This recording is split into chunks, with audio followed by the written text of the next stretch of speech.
Winning Blueprint presents.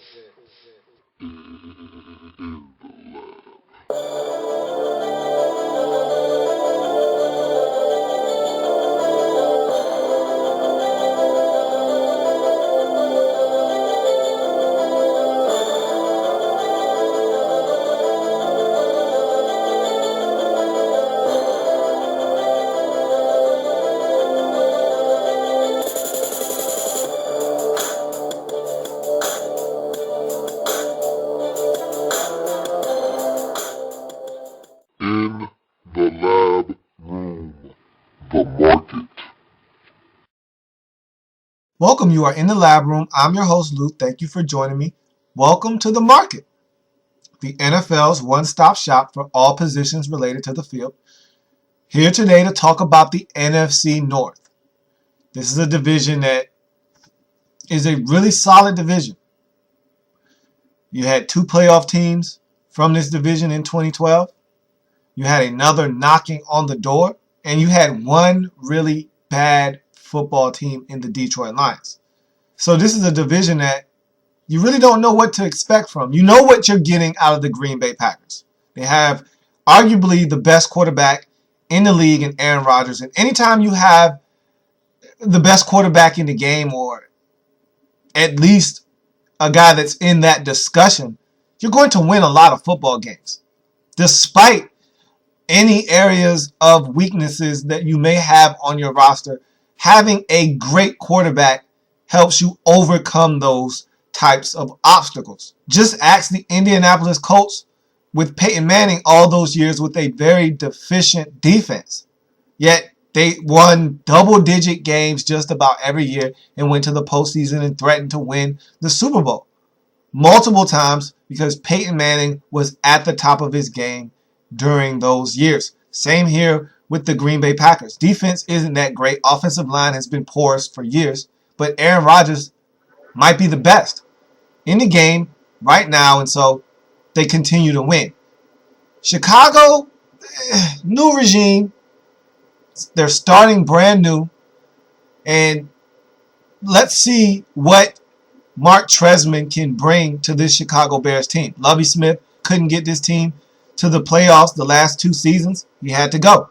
This team underachieved greatly in the last two seasons, and let's see if they can get back to the postseason and give themselves a chance. Now you look at the Detroit Lions. That's the team that 2 years ago, they were in the playoffs. They looked like the new trendy team, the new hot team that had the explosive offense that could take the next step if they could just play a lick of defense. They couldn't do either in the 2012 season. Defense nor offense. They were inconsistent. They turned the football over. They lost a boatload of football games. Will they rebound in the 2013 season? You look at another team in this division, and the last team in this division, the Minnesota Vikings. They went to the playoffs last year, surprisingly enough. Despite some of the mishaps at the quarterback position, Adrian Peterson put this team on his back and got them to the postseason. But an offseason that saw Percy Harvin jump ship from Minnesota to Seattle, and a slew of other moves take place, mainly getting Greg Jennings away from your division rival, the Green Bay Packers. Let's see what the Minnesota Vikings can do for an encore in the 2013 season. So we're going to talk about the NFC North, and I'm going to use my trusty, handy-dandy big board to do so. And on this big board you see in front of you is a comprehensive spreadsheet that I put together with every team in the National Football League on it. And among the topics on this spreadsheet are players released, free agent signees, re-signees, these are the players that you re-sign to your roster, and last but not least, players lost in free agency. So we're going to start with the first team up in this division, and it's the Chicago Bears.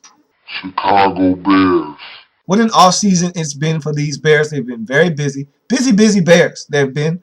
And so, new coach and Mark Tresman, new direction. Let's see what the Bears have done thus far in free agency.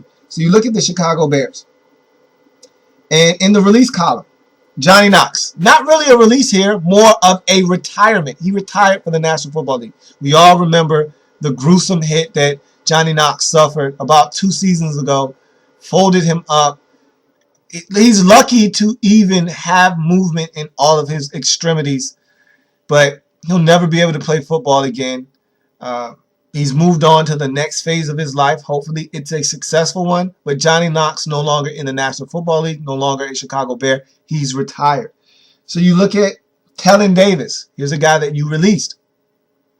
Not a big surprise. You go out and you get a guy like Martellus Bennett, a guy like Kellen Davis becomes expendable. He was a disappointment in Chicago anyhow. Kellen Davis no longer a Chicago Bear. You look at another guy that's gone, Matt Toyena.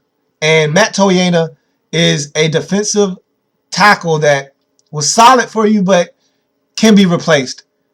And you've gotten guys in free agency like Turk McBride. We'll talk about that a little bit later. Matt Toyena gone from your roster. So now you look at guys that you were able to sign in free agency, and the Bears were extremely busy. And this is what happens when you get a new regime.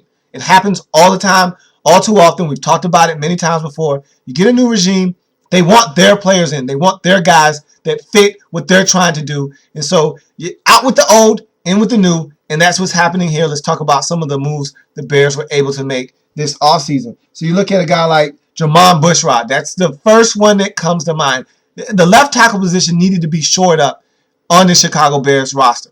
Okay, Jamarcus Webb wasn't going to get it done for you. You can't win in this league with a left tackle that's leaky. Jamarcus Webb was leaky. You got to fix it. They did. They went out and got Jermon Bushrod. Big move for the Chicago Bears. You upgrade your roster instantly, and you give Jay Cutler a guy that he can rely on to protect his blind side and give him the time to look down the field, survey, and find open receivers. You look at another guy you were able to go out and get, Martellus Bennett. Just talked about Kellen Davis being released. This is why. You have a number one pass-catching threat at the tight end position now in Martellus Bennett. Underachieved in Dallas, played really well in New York last year. I think another fresh start, another new beginning for Martellus Bennett might be exactly what he needs to take that next step to becoming a really upper echelon tight end in this league. He has all the measurables, all the tools. Now he just needs to put it together. Jay Cutler finally has a weapon at the tight end position in Chicago. He had that before with Greg Olsen. You let him get away, sent him off to Carolina. Now you have a guy that can catch the football at the tight end position. Let's see if Jay Cutler utilizes Martellus Bennett. You look at another guy you were able to go out and get in free agency. Steve Maneri, tight end from the Kansas City Chiefs. Solid pickup. Again, you can never have enough depth at many positions on your team, tight end being one of them. Here's a guy that's going to come in, block, occasionally catch a pass. Steve Maneri, now a Chicago Bear. You look at another guy you were able to sign, Tom Zbikowski. You were able to go and get him from the Indianapolis Colts. You signed him up. He did not work out in Indy the way they thought he was going to. Chicago has had a musical chairs safety position. Craig Stelz, Major Wright. You've had a slew of guys back there at the safety position. Maybe Tom Zbikowski will be added to that mix. Maybe he won't. Maybe he'll be able to start for you. We don't know what his role will be on this team, but Tom Zbikowski has been added to the mix at the safety position for the Chicago Bears. You look at another guy you were able to go get in free agency, James Anderson. Here's a linebacker from the Carolina Panthers, solid linebacker. Again, not going to knock your socks off, not really going to wow you, but he's a solid outside linebacker that's going to come in and play that outside linebacker position for you. He may be able to start. You may just have him as a reserve. We'll see. You did lose Nick Roach, and so you do have a vacancy at that outside linebacker position as Nick Roach is now in Oakland. We'll talk about that a little bit later. But a guy like James Anderson can come in, fill that void for you. He's a solid outside linebacker, and I think this is going to be a great addition to the Chicago Bears football team. You look at another guy you were able to go out and get, DJ Williams. No Urlacher right now, and I think he will be back ultimately when it's all said and done. But in the event that he's not, DJ Williams will step in and be your starting middle linebacker for the Chicago Bears. He comes from Denver, solid guy. Again, always around the football. Not going to necessarily knock your socks off, not going to blow your doors off. But he's a solid football player. And again, when you are the Bears and you play good defense, you just need solid football players. You have enough difference makers on this defense already. Lance Briggs, Charles Tillman, Henry Melton, Julius Peppers. You have enough playmakers. You just need to complement them with solid guys. DJ Williams would do exactly that for the Chicago Bears. Look at another guy you were able to go get. Matt Slauson.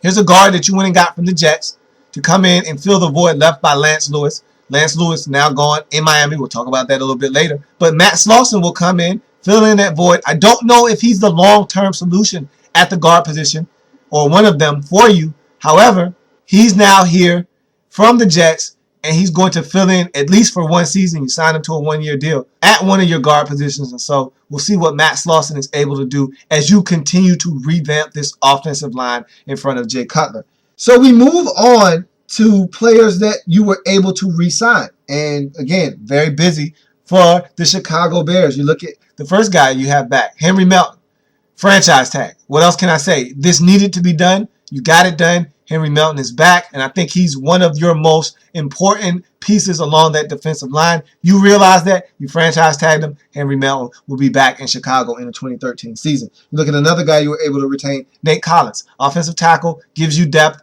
Nate Collins back on the roster. You look at another guy you were able to retain, Zach Bowman. Cornerback, solid. Again, not going to blow your doors off, but another guy in the mix at the cornerback position. He'll be back in Chicago. Look at another guy you were able to keep. Speaking of cornerbacks, Kelvin Hayden. He's going to be back in Chicago for yet another year. He's a solid guy that you got from Indy about a season or two ago. And look, you need solid players on your football team. I just talked about that when we were talking about James Anderson and DJ Williams. Here's another solid guy on your team in Kelvin Hayden at the cornerback position. You retained his services. You look at another guy that you have back, Josh McCown. Jason Campbell, gone. Thought he was going to be back. He's not. He's now in Cleveland. We'll talk about that in a second. But that made keeping a guy like Josh McCown that much more important. Josh McCown back on your roster in the 2013 season as your backup QB. You look at another guy you were able to retain, Jonathan Scott, solid offensive tackle. Another guy on that offensive line that you retained, warm bodies. And there's nothing wrong with warm bodies on the offensive line. You can never have enough of them. He's back. You move on. So now we get to players lost in free agency. And there's a slew of them. And again, when you get a new regime, there's turnover on your roster. Nothing different here with the Bears. A lot of players that this new regime came in, assessed and said, hey, we don't need this guy. Allow him to walk away, test the free agent market. We don't need him back. So let's go over the list of guys lost in free agency. You look at the first guy, Matt Spaeth, backup tight end. This is why you have Steve Maneri now from Kansas City, because both of your tight ends from a season ago, Kellen Davis and Matt Spaeth, both gone. Spaeth now back in Pittsburgh, where he left to come join you guys before. Now he's going back. Now you look at another guy, Nick Roach, gone. We talked about that vacancy at outside linebacker. Nick Roach now gone to Oakland. You fill that with James Anderson, but Nick Roach is now in Oakland filling a vacancy out there that was left by one of their linebackers. So now you look at another guy that you have gone off of your football team. Geno Hayes was playing some linebacker for you again. Can't have enough bodies at linebacker. Geno Hayes was one of those guys that was able to play in a pinch, gave you some special teams help. He's now in Jacksonville. So now you look at another guy you lost in free agency, Jason Campbell. This is a huge loss. Even though he didn't play that well last season, that offensive line wasn't really one that you wanted to write home about. And so Jason Campbell had his struggles, but it was largely in part due to this offensive line not protecting him. One game comes to mind, San Francisco. He was devoured in that game. Jason Campbell now is in Cleveland. That's a huge loss for you. Now you have to rely on Josh McCown to be your backup quarterback. We'll see how that goes. But Jason Campbell now in Cleveland. You look at another guy that's gone, DJ Moore, your cornerback, now in Carolina. That's another cornerback gone out of the mix. You've got plenty of cornerbacks in the mix in Chicago. And so even though DJ Moore played a nice, solid role for your football team, he can be replaced. So you look at another guy that's now gone off of your roster, Lance Lewis. This one kind of stinks. Even though he didn't finish the 2012 season, he was your most consistent offensive lineman in my estimation. You could count on Lance Lewis when he was in the the lineup. He played 12 games, tore his ACL, missed the Final Four. You didn't opt to resign him. He's now in Miami. I thought that you should have tried to retain his services. He's now gone. We'll see if Matt Slauson is a good enough replacement for Lance Lewis. You look at another guy that's now gone off of your roster, and that's Chris Spencer. Here's another guard gone off of your roster now. He was more of a rotational depth guy. Could play some tackle in a pinch, was really a guard. He was in the mix. He started a few games for you, but again, he's not a guy that you want to start at this juncture of his career. He's now gone to Tennessee.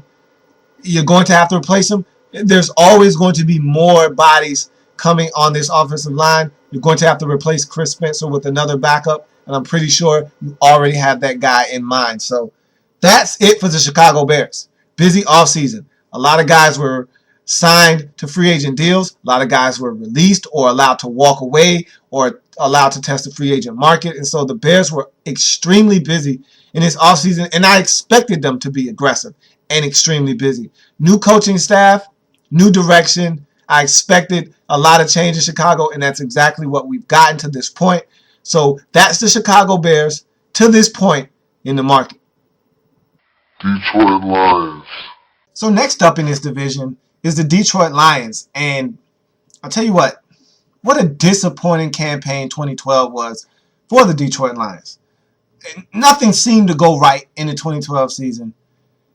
And I don't know if it was from a lack of talent, a lack of focus, a lack of direction, or what. But all of those things need to be rectified. And the one way you can do that in the offseason is through free agency. Now, you also have the draft, of course, coming up here in a little bit. But first things first, you got to take care of free agency. Guys in-house, guys out on the market that are available. And so I expected the Lions to be aggressive, even though they didn't have a lot of money to spend. And as a matter of fact, when the offseason began, the Lions were way over the cap. But they let go of some guys like Kyle Van Bosch, which freed up some cap space and gave them the flexibility to go out and sign some guys. When you have so much money invested in two players like the Lions do in Matthew Stafford and Calvin Johnson, it becomes harder increasingly year by year to acquire talent. And so they're going to have some difficult decisions to make in the upcoming future because those numbers for Matthew Stafford and Calvin Johnson will continue to climb. Right now, they're not as bad, but trust me, in the next couple of years, those numbers will be outrageous. And they'll have to make some decisions, whether they ask those guys to restructure their deals or they got to cut bait with some of the other guys that they have on their roster. We'll see what they decide to do. But for the here and now, the Lions need to upgrade their roster. Let's talk about what the Lions were able to do thus far in this offseason. I'll be using my trusty, handy-dandy big board to assist me while talking about the Detroit Lions for the duration of this episode. So let's talk about the players that the Detroit Lions have that they've released. And you look at Titus Young. Do I really need to go into Titus Young, why he's not on the roster anymore, and why this needed to be done? No, I've done it ad nauseum to this point. I'm not going to go into that. He's no longer a Detroit Lion. Jeff Backus. He's not a release. He's retiring. And so Jeff Backus, longtime Detroit Lion, solid tackle for you over the years, no longer a Detroit Lion as he's opting to retire at this time. So now you look at guys that you were able to acquire via free agency. And this list is short, but it is very potent. A lot of solid names on this list. And it's only 3 guys. But 2 of these 3 guys I feel like can be immediate impact guys for you. And in this league, that's what it's about. Guys that can be difference makers. And although this list is only 3 names long, 2 of the 3 names on this list can come in and make an immediate impact right away.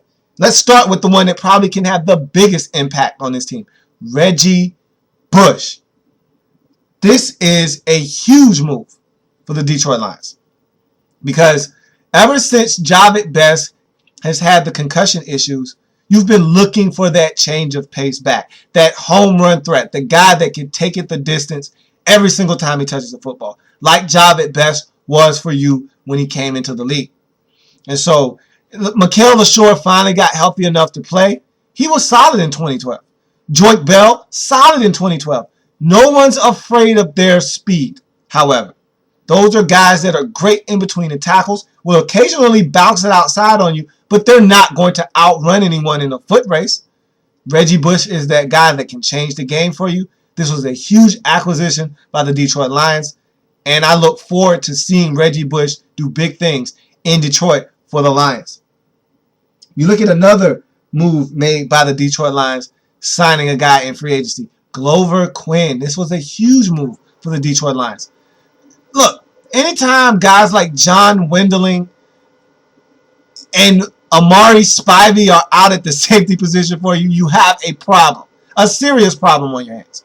And so getting a guy like Glover Quinn, a young, talented safety, to come over from the Texans to play at the safety position for you, you've upgraded your roster tremendously. And so this guy's going to come in. He's a guy that can make some plays. He can catch the football. He's athletic. He can run. He's got range. He's going to make an immediate impact on your secondary. And this is a Detroit Lions secondary that was porous last year, gave up a lot of big plays, a lot of touchdowns, lost this team a lot of football games. And so having a guy like Glover Quinn come in will help shore up a lot of deficiencies in your secondary. Huge move for the Lions. Another guy that you brought in, Jason Jones. Solid defensive lineman. If he were able to stay healthy, I'd be even more enamored with this move. But I'm not, because Jason Jones is oft injured. If he can stay healthy, this is a guy that's a lean defensive tackle. He's a mismatch inside because he's so quick. He's wiry. He can get around these big offensive guards and centers, knife in and make plays in the backfield. But that's when he's healthy, and he needs to be healthy more often. This is a nice acquisition for the Lions, but only if they can get Jason Jones to stay healthy. He's a guy that can play multiple positions on his defensive line. He can go to end. He can slide inside, play some D tackle for you. Jason Jones is very versatile when healthy. So now you look at guys that you were able to re-sign, and you look at Chris Houston. Huge signing. Of all your re-signees, that's the biggest one. That was the one that needed to be done. Chris Houston came over from Atlanta looking for a big payday. He didn't receive it. He just got a 2-year deal. He knew he was going to have a chance to get back on the market after 2 years of service with the Lions. He played really well. Probably and arguably his best football of his career in those 2 years in Detroit. You paid him, rewarded him for that play. He's back in Detroit. And you didn't have a lot of good corner play, but he was the exception to that rule in 2012. Good to see him back in Detroit. You look at another guy that you have back, Louis Delmas. This was huge. Even though Louis Delmas is oft injured, just like Jason Jones, always hurt. Unlike Jason Jones, when Louis Delmas plays, he has a huge impact, much like Bob Sanders. When he plays, he's a difference maker. You know when he's on the field, his presence is felt. He just has to stay healthy. And for a while there, I didn't think he was going to be back. There was a back and forth. Louis Delmas talked about feeling like he was being cheated on by the Lions. I didn't know if he was going to be back or not. He wanted to be back. The Lions obviously wanted him back, and he is, in fact, back. Big move for the Detroit Lions. You look at another guy that's back, Dylan Gandy. Solid tackle. Again, you need as many bodies on the offensive line as you can get. Dylan Gandy will fill in that capacity. He will be a backup for you. Rotational depth, Dylan Gandy back on your roster. You look at another guy, Don Malback. Who's Don Malback, you say? Anytime you don't know who the guy is, chances are it's probably the long snapper. And in this case, Don Malback is your long snapper. He's back in the fold. You look at another guy that is back, and this is a nice signing, DeAndre Levy. Good linebacker for the Detroit Lions. I really like DeAndre Levy a lot. And so he's going to be back. You signed him to a deal in the offseason to bring him back. I think that was a very smart move on the part of the Detroit Lions. You don't have a lot of good linebackers on your football team. He was definitely the standout of the group. You brought him back. Good move by the Detroit Lions. So now you look at players that you lost in free agency. Let's start with Gosher Charles. What can I say? You lose Gosher Charles, your right tackle. He was solid. He's not a world beater, okay? He's a guy that you could count on him to play every week, and he was solid. And let's leave it at that. You're going to miss Gosher Charles. He wasn't always the best. He struggled against elite pass rushers, but you knew what you were getting out of Gosher Charles. You much rather deal with the evil you know than the evil you don't. You knew exactly what you were getting out of Gosher Charles. You knew he was going to lace him up every single week for you. Now there's a void at the right side of your line. Let's see what you decide to do as Gosher Charles is no longer there. You look at another guy that's now gone, Cliff Averill. This one was a long time in the making. We saw this one coming from a distance. The writing was on the wall. He wanted a long-term deal. He wanted a lot of money. He wasn't going to get it from Detroit, and rightfully so. I don't blame the Lions for not giving in to Cliff Averill and paying him a lot of money. This is a guy that's never had double-digit sacks in his career, and he's barking about getting paid like Mario Williams. He wants Super Mario money. Well, Super Mario has posted double-digit sacks in multiple seasons. You have not. Until you can bring me the evidence that you need to be paid that way, Cliff Averill was going to have to go. And so he found someone that was willing to pay him. He still didn't get paid a whole heck of a lot, but he found someone that was willing to pay him in Seattle. He's now there. You look at another guy that's now gone, Drayton Florence. He's now in Carolina. Veteran presence, really didn't do much for you, but again, you can always use a veteran presence at the cornerback position. Drayton Florence now in Carolina. So now you look at another guy that's gone, Sammy Lee Hill. And this was a solid defensive tackle for you. You have depth at defensive tackle. But when the injuries started to mount, when guys weren't able to play, guess who stepped in and played a pivotal role in keeping the middle of your defense together? Sammy Lee Hill. Sammy Lee Hill is going to be missed in Detroit. Even though you have depth at the defensive tackle position and you have talent there, you can never have enough beef on your defensive line, and you never know when you're going to need a guy to step up like Sammy Lee Hill did for you in the 2012 season. You're going to have to find someone to fill in that void. You got Jason Jones, but can you count on Jason Jones to stay healthy? We'll see. You look at another guy that you lost in free agency, Justin Durant. I thought you should have held on to Justin Durant. Let's be honest. You don't have a lot of talent at the linebacker position. You were able to re-sign L.A.B. I thought that was a great move. I thought you needed to re-sign Justin Durant as well, but guess what? You can't re-sign everyone. You got to pick and choose, and I guess Justin Durant was a guy that was on the outside looking in. He was the odd man out. You didn't re-sign him. I thought you should have, but that's the way the cookie crumbles sometimes. Justin Durant now is a Dallas Cowboy. So now you look at another guy you lost in free agency, Kevin Barnes. Solid corner, nothing special. He's in Cleveland now. You're not going to lose any sleep over losing Kevin Barnes in free agency. And that's going to do it for the Detroit Lions. Not a lot of moves made in terms of bringing guys in, but you were able to keep a lot of your own guys in-house. You were able to bring in some key free agents, and you shed some dead weight off of your roster. I don't have a problem with your free agency thus far. In fact, I think you've done some really good things here. Now you need to build on it and have some of this momentum translate to the field in 2013. So we'll see what the Detroit Lions are able to yield from their offseason. You got Reggie Bush, you got Glover Quinn, you got Chris Houston back, you got Louis Delmas back. Let's see if he can stay healthy. Let's see if Jason Jones, who you landed in free agency as well, can stay healthy. If you can get guys to perform at a high level and stay relatively healthy, this Detroit Lions team can be right back to where they were in the 2011 season. So now we're going to talk about the next team up in this division, and that will be the Green Bay Packers. Green Bay Packers. So now we're talking about the Green Bay Packers here in the market. And when you're a stable franchise, there's not really a lot to talk about. You're a good football team. You need to tweak a few things here and there, but when you're a good football team, you don't have to go out and make wholesale changes. A lot of these teams in this division have a lot of things that they need to work on. The Bears have a new regime, new head coach, new direction, so it's going to be a lot of changes. The Detroit Lions were the laughing stock of this division, so you're going to have a lot of changes in the offseason. The Green Bay Packers are none of that. They're stable, same head coach, same quarterback, same cast of characters for the most part. You're not going to get a lot of changes. Everything done in Green Bay is going to be subtle. It's going to be very discreet.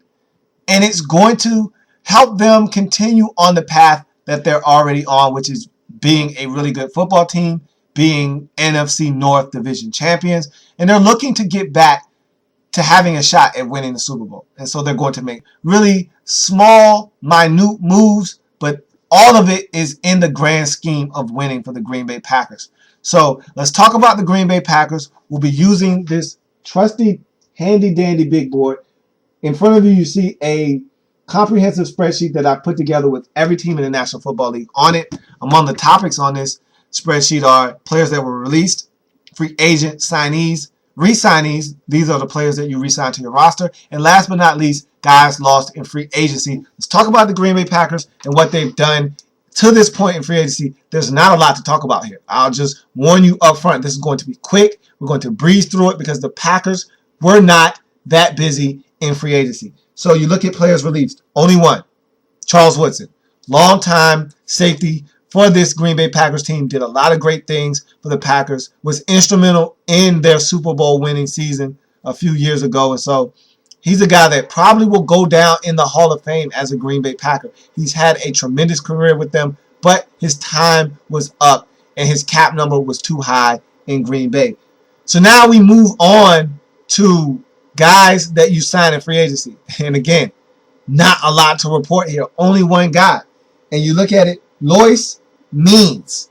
Here's a guy that you got out of the Canadian Football League. He's a young corner out of the University of Houston. Wasn't drafted in 2011. Played in the Canadian League for 2 years. Now he's getting a shot in the National Football League. Sometimes there are some hidden gems over in the Canadian Football League. Maybe this guy, Lois Means, is one of them. He's going to now be a Green Bay Packer. So now we move on to guys that you re-signed. And it's not a lot of activity again. Only two guys here. Brad Jones. I thought you needed to have Brad Jones back on the inside of your linebacking corps. You want to keep some form of continuity along this linebacking corps. And so Brad Jones, I thought, was instrumental in you being able to do that. You have him back. I think that's a really solid move for you. I think that having a guy like Brad Jones back, if he can come back healthy, remember he missed a lot of time in the 2012 season with injuries. If he can come back and be healthy, I like Brad Jones a lot, and I think he can help you on the interior of your linebacking corps. You look at another guy you were able to re-sign, Robert Francois. Love saying that. Here's a guy that is a core special teamer. He can play at the linebacker position for you in a pinch. Where he's going to make his presence felt on this roster is on special teams. I expect Robert Francois, I love saying that, to have an impact on special teams and play at linebacker in a pinch. You look at players that you lost in free agency. And again, not a lot of news here to report. 3 guys, all of them key contributors for the Green Bay Packers, some more than others. But nonetheless, you're going to miss all 3 of these guys in some shape, form, or capacity. Eric Walden, outside linebacker. You had a slew of injuries to your linebacking corps a season ago. Eric Walden had to step in, and you had high hopes and aspirations for Eric Walden. You once thought this guy could come in and be the opposite rushing outside linebacker to Clay Matthews. Did not work out. You ended up having to go in the draft and address that with Nick Perry. And then he came in last year and he still didn't do a lot when the injuries started to mount. Nick Perry went down. Clay Matthews went down. He had to play, and he wasn't really that effective. He wasn't as dominant at getting to the quarterback as you would like. Now, he's sound in the running game. And so he's going to help the Indianapolis Colts in that capacity. But you were disappointed with him, and you allow Eric Walden to walk away. You look at another guy that's gone in free agency, Tom Crabtree. backup tight end, solid. I like Tom Crabtree. I think a lot of the Packers fans and I think the organization, they liked Tom Crabtree as well. He's a solid player. Look, you got tight ends coming out of your ears, okay? Whether it's Quarles or it's Jermichael Finley, one of these guys was expendable. Tom Crabtree happened to be that guy. He was plucked away from you by the Tampa Bay Buccaneers. He's gone. So now you look at the biggest loss of the offseason for you, without a doubt, Greg Jennings. It seemed like he was going to be expendable for a while. He did not play a lot in the 2012 season, was hampered by injuries. Didn't really think he was going to be that big of a priority for you in the offseason. I thought Randall Cobb stepped in and filled in so nicely that you felt like Greg Jennings was a guy that could just walk away. You got Jordy Nelson, you got James Jones. You think that maybe Boykins could come in and play solid for you. So I just felt like Greg Jennings was going to be a guy that you would just allow to walk away. I was wrong, though. You fought for Greg Jennings. You wanted Greg Jennings back. You actually offered him more money than the Minnesota Vikings did. But at the end of the day, he was ready to go. He put his Green Bay home up for sale. He had already made up his mind that he wanted out of Green Bay. He wants to be the guy again. And I think that the Packers are starting to go to more of a team-oriented receiving group. Randall Cobb is probably the leader now in the clubhouse, but Jordy Nelson, James Jones, Randall Cobb, the ball is going to be spread around, and not one of these guys is going to get all of the credit. Not one of these guys are you going to look at and say, he's the guy in Green Bay, because you got James Jones catching 12 and 13 touchdown passes. You got Randall Cobb doing everything. And then Jordy Nelson is just a jack of all trades. So everyone has their niche. And so I felt like Greg Jennings just wanted to be the guy again. He used to be the guy in Green Bay. He was no longer the guy in Green Bay. And now he's going to Minnesota, where he's going to once again be the guy. And so you lost Greg Jennings. Tough loss, but you'll be okay. You were okay without him in 2012. You'll be okay moving forward without Greg Jennings. And that's it for the Green Bay Packers. Again, not a lot of activity for a team that's really good. You have some deficiencies on your offensive line that I think you need to shore up. You haven't chose to address it via free agency, so you must be looking to target that in the draft. And that's perfectly fine. If that's what you want to do, by all means, have at it. The Green Bay Packers are a really stable and good franchise. And when you're a very stable and good franchise, a lot of times you don't need to make wholesale changes. You don't need to go out and be overly aggressive in free agency. And as you can see, the Green Bay Packers chose that approach in the 2013 offseason. And that's going to do it for the Packers in the market. Now we're going to wrap this division up with the Minnesota Vikings. Minnesota Vikings.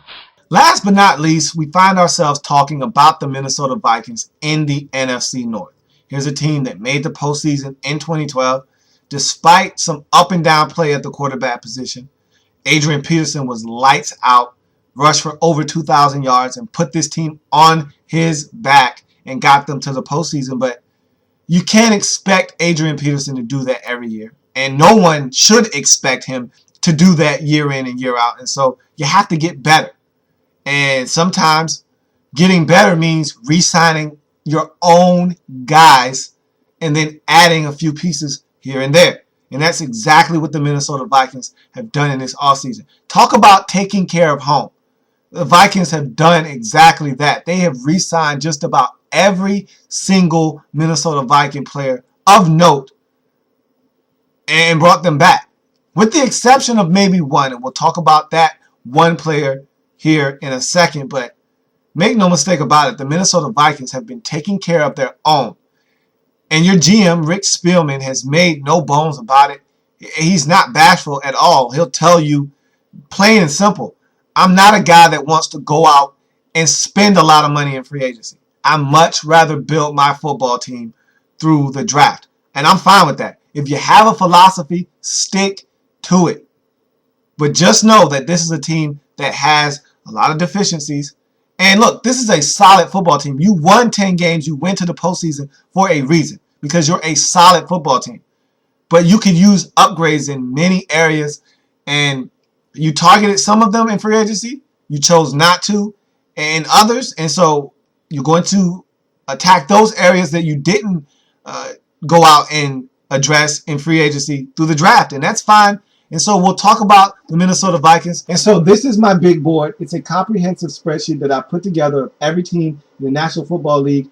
And on this list, among the topics that we're going to discuss with the Minnesota Vikings are players released, players that you were able to sign in free agency, players that you were able to re-sign to your football team, and last but not least, players lost in free agency. Let's talk Minnesota Vikings off-season in the market, and I'll be using this handy-dandy big board that you saw just a few seconds ago as my guide and tool as I'm talking to you about the Minnesota Vikings. So let's talk Minnesota Vikings, and we'll talk about players that they released.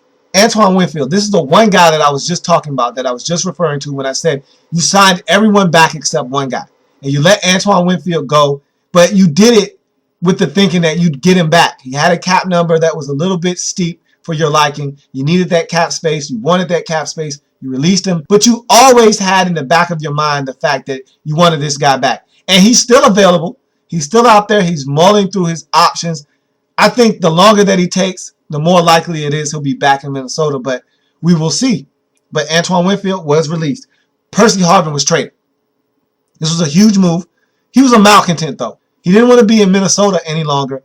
And when you get a guy that is as talented as Percy Harvin is, you got to unload him if he doesn't want to be there and get something for him. And the Vikings did just that. They acquired another first-round selection, and I thought it was a brilliant move on the part of the Minnesota Vikings to be compensated for Percy Harvin. Here's a guy that's ultra-talented, can do a lot of things on the football field, but he didn't want to be in Minnesota anymore.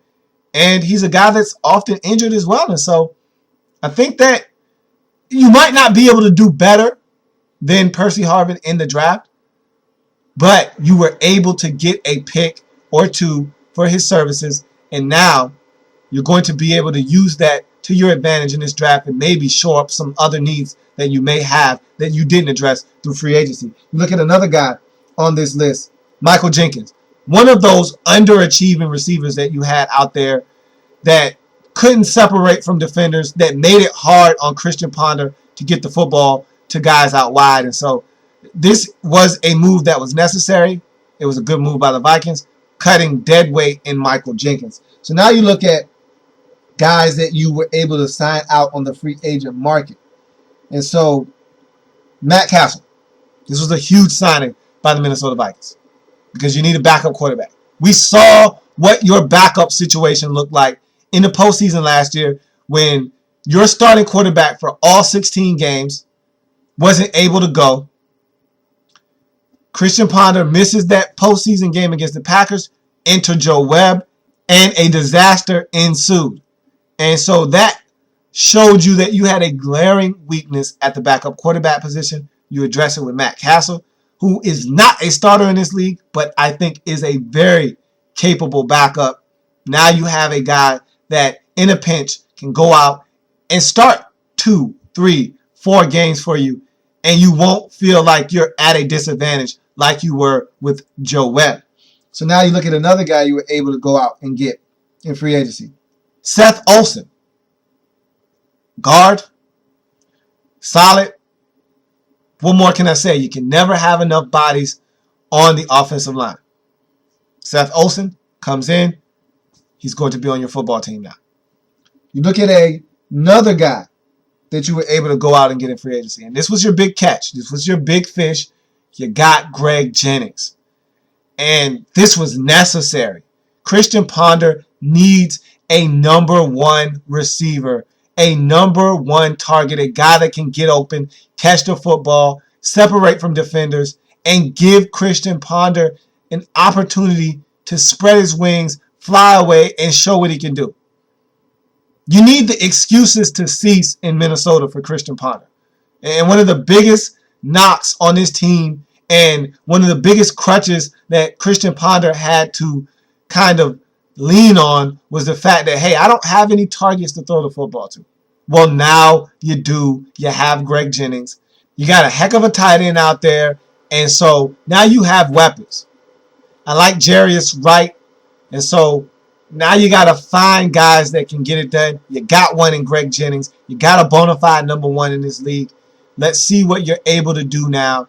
Greg Jennings is a huge acquisition. I didn't think you were going to chase after him. Again, Rick Spielman, your GM, made it known that he wasn't fond of spending a lot of money in free agency, but he realized that there was a guy out there that could be had. You needed to go and try and get him. You were able to, and this was a big move for the Minnesota Vikings. You got Greg Jennings. Now you look at players that you were able to re-sign, and this is where you did your most damage. You made sure you took care of in-house free agents, and that is always, to me, one of the biggest things that teams should do is take care of the guys that got you to the postseason the year before. It's one thing if you're a 4-12, 5-11 football team. Maybe you need to let guys walk away. Maybe you need to change the culture in the locker room. But when you win 10 games and go to the postseason, a large part of that reason why you were able to do that is because of the players that were on the roster the year before. And so you need to bring those guys back if you deem them to be worthy of coming back on your team. And the Vikings did that. Let's talk about the guys they brought back. Marvin Mitchell, linebacker, solid, rotational depth guy, can start for you in a pinch. Core special teamer. You brought Marvin Mitchell back. Solid move by the Minnesota Vikings. You look at another guy, Andrew Sendejo, cornerback. Really don't know how much you're going to get out of him. But again, you bring him back, solid. Can never have enough depth at multiple positions on your team. Cornerback is one of them. You need to go 4, sometimes 5 deep at the cornerback position. Andrew Sendejo help you do that. You look at another guy that you were able to bring back, Phil Lodeholt. I thought this was huge. You need to bring back your tackles if they're good. You know what you have on the left side. You went out and you got Matt Khalil. You're set over there at left tackle. Phil Lodeholt was the guy that really benefited from him being at that left tackle position because he's at the right tackle position now, and he's been playing really solid football over there for you. You needed to have him back. If there's one thing you don't want Christian Ponder doing is really worrying about the protection in front of him. Having Lodeholt back ensures that your tackles won't be the source of any problems that you have on your offensive line. Huge move bringing back Phil Lodeholt. A lot of teams were definitely interested in bringing him on board, and you made sure that that did not happen, that he did not leave the Minnesota Vikings. You look at another guy that you re-signed, Jerome Simpson. I like Jerome Simpson. I think he's a solid guy to have on your football team when he's not suspended. If he can stop getting suspended, stop getting injured, and just play football, he's got immense talent. You add him to the mix with Greg Jennings and Jarius Wright and Kyle Rudolph. You could have some targets for your quarterback, Christian Ponder. There will be no more excuses. Solid signing, bringing back Jerome Simpson. You look at Aaron Henderson, linebacker. You needed to have him back. You go out, you lose a guy like Jasper Brinkley. We'll talk about that in a second. You couldn't afford to lose both Brinkley and Henderson. You brought Henderson back. Solid move on the part of the Minnesota Vikings. You look at another guy on your roster, Jerome Felton. And Adrian Peterson was against having a fullback in front of him. But it paid dividends to have Jerome Felton in front of Adrian Peterson. He paved the way for that 2,000-yard season for Adrian Peterson. And he was rewarded with a deal. Jerome Felton is back. And this is a huge signing for the Minnesota Vikings. Not a lot of people realize the value in a great fullback. Jerome Felton was a huge part of why you were able to be so successful in the running game a season ago. You look at another guy that you brought back, Jamaica Stanford. Solid safety, right next to a young budding star in the league in Harrison Smith. And so you keep this safety tandem together. I think that Harrison Smith is starting to emerge.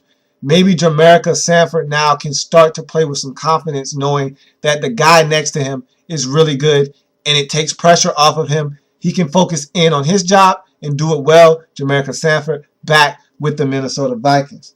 So now you look at the last guy you brought back, Joe Berger. Offensive line depth here, solid guy, a center. What can I say? More bodies on the offensive line never hurt anyone. And so now you look at players that you lost in free agency. You lose Ryan D'Imperio to the Kansas City Chiefs, one of those fullbacks that was converted from linebacker type guys. You're not going to lose any sleep over losing Ryan D'Imperio. You look at another guy you lost in free agency, Jasper Brinkley. That one stings a little bit. Jasper Brinkley was a solid outside linebacker for you. He's not back. There's not much more to say about that. He's now in Arizona. You couldn't bring him back. He's gone. Find someone else to play some solid linebacker for you in your scheme. You look at another guy that's now gone, Jeff Schwartz. Tackle, depth, gone, so long. If you're the Vikings, you kept all of the things that were worth keeping on your football team for the most part. Maybe Antoine Winfield might come back. Maybe he won't. You lost out on Jasper Brinkley. You wanted him back. He's gone. Okay, fine. But for the most part, you got everything worth having back on your roster. And that's a great testament to the dedication of your front office, Rick Spielman and the rest of those guys, making sure they take care of in-house guys that helped you get to the postseason a year ago. And so the Minnesota Vikings were a playoff team last year. The Green Bay Packers were a playoff team last year in this division. And it's going to be interesting to see what happens in this division this year. The Lions look to be getting better, and they can't be as bad as they were in 2012. I mean, they made so many mistakes. They lost a lot of close ball games. No way they find a way to lose as many games as they did in the 2012 season. You got to expect the Lions to be better. The Bears are under new management in the form of Mark Tresman. You expect them to stop underachieving and finally put it together. Will it happen in the first year of Mark Tresman? We will see. But they're going to be a team to contend with. We know what you're getting out of the Packers. And the Vikings were a surprise team a year ago. Now they're not going to sneak up on anyone. Everyone is looking for the Vikings now. Will they be able to show up and play great football knowing that teams are looking for the Vikings to actually play great football? We're going to see how this division shakes out. If I had to pick a team that I was most impressed with in free agency to this point, I'd have to say it's the Chicago Bears. Just because they went out and addressed some big issues. Left tackle, tight end. You get Henry Melton back. They still got Urlacher out there, and I don't know if they have to have Urlacher back. They've replaced him with a guy that's younger and probably a lot better right now in his career in DJ Williams. But you got to have Urlacher back, right? You just think that's the most logical fit for him. You can't see Urlacher playing anywhere else. So I think the Bears did the most to upgrade their roster. They let a lot of guys walk away, but none of them are going to change the landscape of the Bears football team. They lost some guys, but the guys that they brought in outweigh the guys that they lost. I think the Bears had the best free agency period of any team in this division thus far, even though I really like what the Vikings were able to do, keeping a lot of their guys in-house. And that's going to do it for the NFC North in the market. The market.